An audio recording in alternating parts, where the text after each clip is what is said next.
Welcome to St. John's 2-Year Bible Reading Program.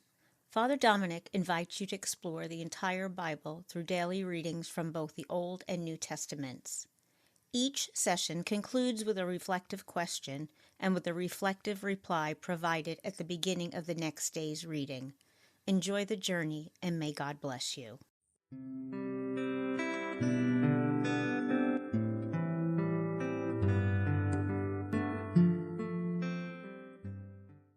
How does the journey of the Israelites mirror our spiritual journeys? In Exodus 40, the Israelites' journey mirrors our spiritual journeys. It's creating a sense of continuity and connection, particularly in the context of Jesus' presence in the Eucharist at the tabernacle. The chapter describes the close and dedication of the tabernacle, where God's presence dwells among his people. This parallels the Christian belief in Jesus' real presence in the Eucharist, in the Church's tabernacle. Just as the Israelites followed divine instructions to create a sacred place for God's presence, Christians prepare their hearts and lives to receive Jesus in the Eucharist. The cloud and the fire that guided the Israelites symbolizes divine guidance and presence as the guidance and nourishment Christians receive through the Eucharist. The Israelites' journey, with its periods of wandering and divine encounters, reflects our spiritual paths, marked by seeking, patience, and moments of profound connection with God. Thus, Exodus 40 underscores the importance of divine guidance, presence, and the sacred journey, resonating deeply with the Christian experience of Jesus in the Eucharist. How does Jesus' lament over Jerusalem influence our response to those around us who reject him? In the Gospel of St. Matthew, chapter 23, verses 25 to 39, Jesus continues his rebuke of the scribes and Pharisees, highlighting their hypocrisy and superficial righteousness. He then laments over Jerusalem, expressing sorrow for its rejection of prophets and his message of salvation.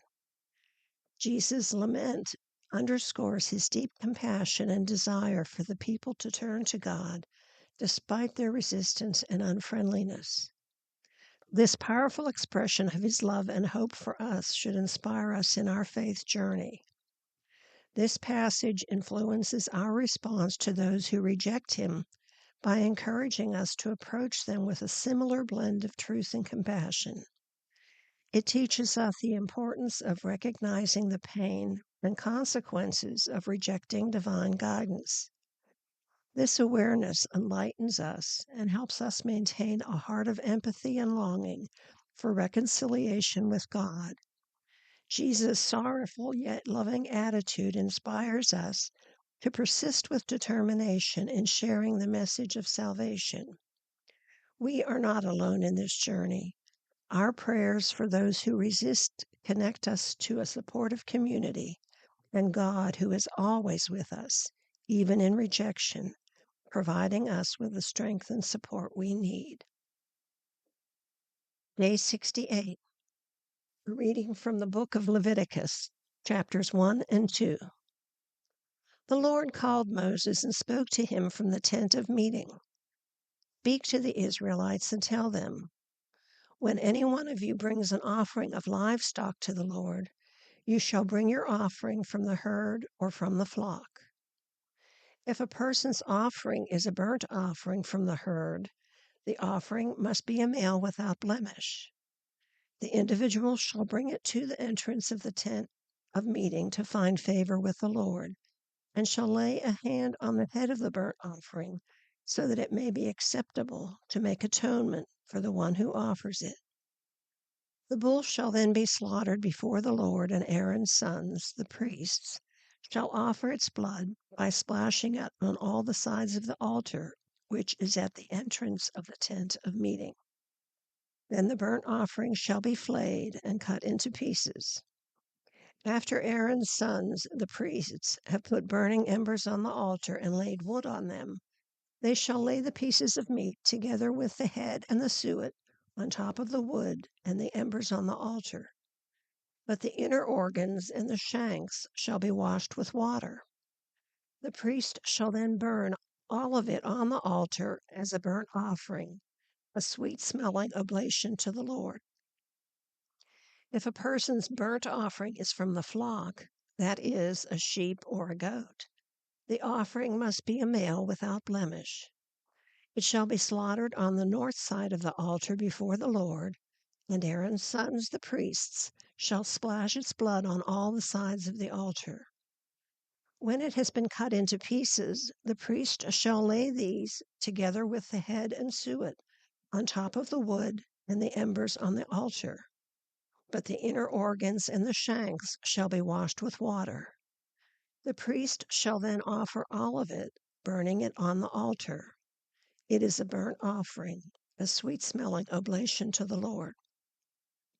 If a person offers a bird as a burnt offering to the Lord, the offering brought must be a turtle dove or a pigeon. Having brought it to the altar, the priest shall wring its head off and burn it on the altar. The blood shall be drained out against the side of the altar. He shall remove its chrism by means of its feathers and throw it on the ash heap at the east side of the altar.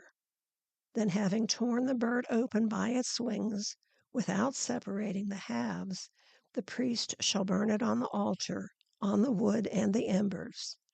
It is a burnt offering, a sweet-smelling oblation to the Lord. When anyone brings a grain offering to the Lord, the offering must consist of bran flour. The offerer shall pour oil on it and put frankincense over it, and bring it to Aaron's sons, the priests. A priest shall take a handful of the bran flour and oil, together with all the frankincense, and shall burn it on the altar as a token of the offering, a sweet-smelling oblation to the Lord. The rest of the grain offering belongs to Aaron and his sons, a most holy portion from the oblations to the Lord. When you offer a grain offering baked in an oven, it must be in the form of unleavened cakes made of bran flour mixed with oil, or of unleavened wafers spread with oil. If your offering is a grain offering that is fried on a griddle, it must be of bran flour mixed with oil and unleavened. Break it into pieces and pour oil over it. It is a grain offering.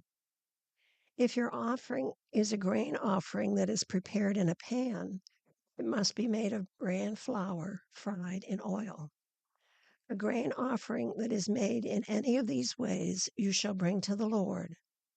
It shall be presented to the priest, who shall take it to the altar. The priest shall then remove from the grain offering a token and burn it on the altar as a sweet-smelling oblation to the Lord. The rest of the grain offering belongs to Aaron and his sons, a most holy portion from the oblations to the Lord. Every grain offering that you present to the Lord shall be unleavened, for you shall not burn any leaven or honey as an oblation to the Lord. Such you may present to the Lord in the offering of the first produce that is processed, but they are not to be placed on the altar for a pleasing odor. You shall season all your grain offerings with salt. Do not let the salt of the covenant with your God be lacking from your grain offering. On every offering you shall offer salt.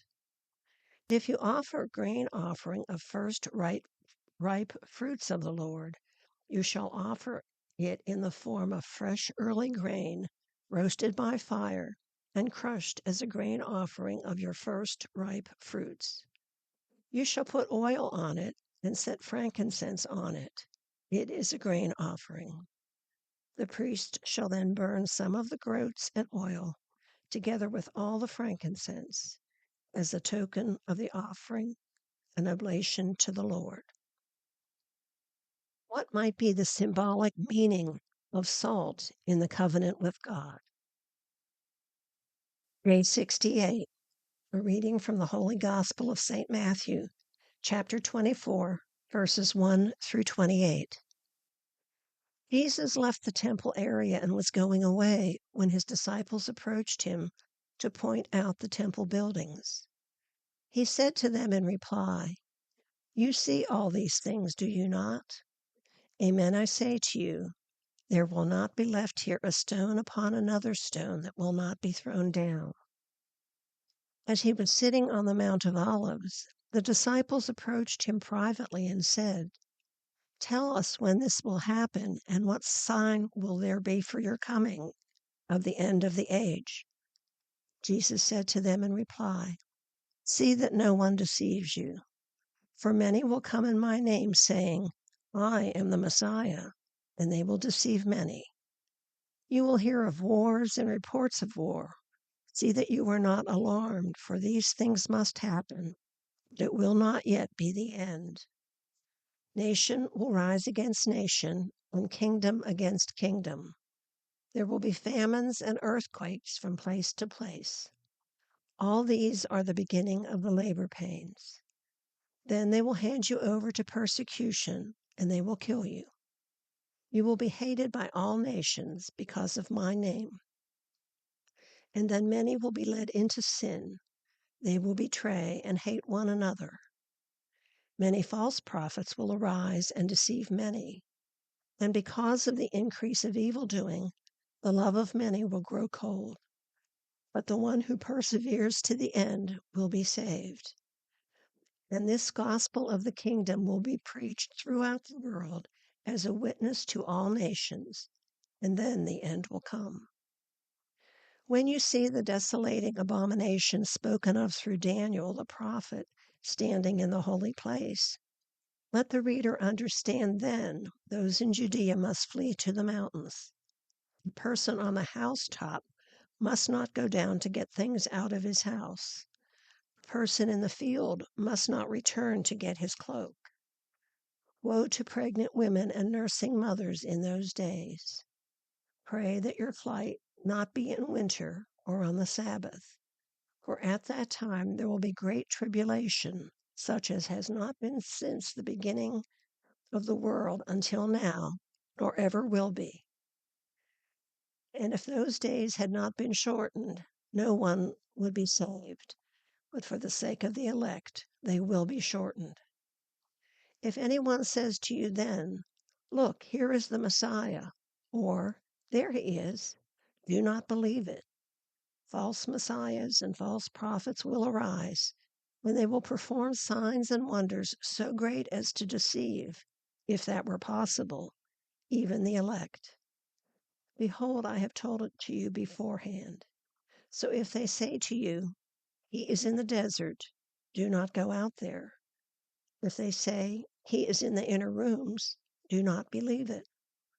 For just as lightning comes from the east and is seen as far as the west, so will the coming of the Son of Man be.